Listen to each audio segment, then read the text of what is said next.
कार्तिक मास की कथा। कार्तिक मास कथा का पाठ पूरे कार्तिक महीने करना चाहिए। इस साल कार्तिक महीना 8 अक्टूबर 2025 से 5 नवंबर 2025 तक रहेगा। धर्म ग्रंथों में इस महीने को सबसे श्रेष्ठ महीने का दर्जा प्राप्त है। पुराणों के अनुसार कार्तिक मास में स्नान, दान, दीपदान, तुलसी पूजन और कार्तिक कथा पढ़ने का विशेष महत्व माना जाता है। वैसे तो कार्तिक महीने के हर दिन कई अलग अलग कथाएं पढ़ी जाती है, लेकिन एक ऐसी कहानी है जिसे अगर आप इस महीने के हर दिन पढ़ते हैं तो आपके जीवन के सारे कष्ट दूर हो जाएंगे।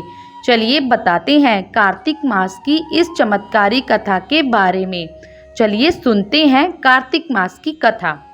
कार्तिक मास की कथा अनुसार एक गांव में एक बुढ़िया रहती थी जो कार्तिक का व्रत रखा करती थी।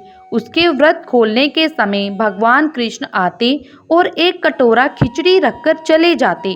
उस बुढ़िया के पड़ोस में एक औरत रहती थी जो ये देखकर जला करती थी, इसका कोई नहीं है, फिर भी इसे खाने के लिए खिचड़ी मिल ही जाती है। एक दिन कार्तिक महीने का स्नान करने बुढ़िया गंगा गई और पीछे से कृष्ण भगवान उसके लिए खिचड़ी रखकर चले गए।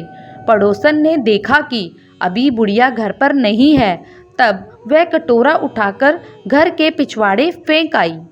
जब कार्तिक स्नान करके बुढ़िया घर आई तो उसे खिचड़ी का कटोरा नहीं मिला और वह भूखी ही रह गई। बार बार एक ही बात कहती कि कहाँ गई मेरी खिचड़ी और कहाँ गया मेरा खिचड़ी का कटोरा। पड़ोसन ने जहाँ खिचड़ी गिराई थी वहाँ एक पौधा निकल आया जिसमें 2 फूल खिल गए। एक बार एक राजा उस बुढ़िया के घर के पास से निकला तो उसकी नज़र उन दोनों फूलों पर पड़ी और वह उन्हें तोड़कर घर ले आया। उसने वह फूल रानी को दिए, जिसने सूंघने पर रानी गर्भवती हो गई। कुछ समय बाद रानी ने 2 पुत्रों को जन्म दिया। जब वह दोनों बड़े हो गए तब वह किसी से भी बोलते नहीं थे, लेकिन जब वह दोनों शिकार पर जाते तो रास्ते में उन्हें वही बुढ़िया मिलती जो अभी भी यही कहती थी कि कहाँ गई मेरी खिचड़ी और कहाँ गया मेरा कटोरा। बुढ़िया की बात सुनकर हर बार वह दोनों एक ही जवाब देते थे कि हम हैं तेरी खिचड़ी और हम हैं तेरे कटोरा। एक बार राजा के कानों में यह बात पड़ गई तो उसे आश्चर्य हुआ कि दोनों लड़के किसी से नहीं बोलते, लेकिन यह बुढ़िया से कैसे बात करते हैं। तब राजा ने बुढ़िया को राजमहल बुलवाया और कहा कि हमारे दोनों पुत्र किसी से भी बात नहीं करते हैं, लेकिन ये तुमसे कैसे बोलते हैं। बुढ़िया ने कहा कि महाराज, मुझे नहीं पता कि ये कैसे मुझसे बोलते हैं। मैं तो कार्तिक मास का व्रत किया करती थी और कृष्ण भगवान मुझे खिचड़ी का लोटा भरकर दे जाते थे, लेकिन एक दिन जब मैं कार्तिक स्नान करके घर वापस आई तो मुझे वह खिचड़ी नहीं मिली।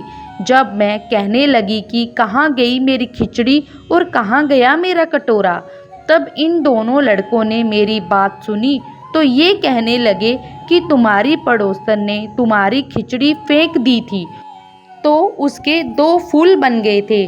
वह फूल राजा तोड़कर ले गया और रानी ने सूंघा तो हम 2 लड़कों का जन्म हुआ। हमें भगवान ने ही तुम्हारे लिए भेजा है।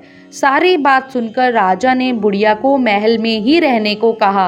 हे कार्तिक महाराज, जैसे आपने बुढ़िया की बात सुनी वैसे ही आपका व्रत करने वालों की भी सुनना। धन्यवाद।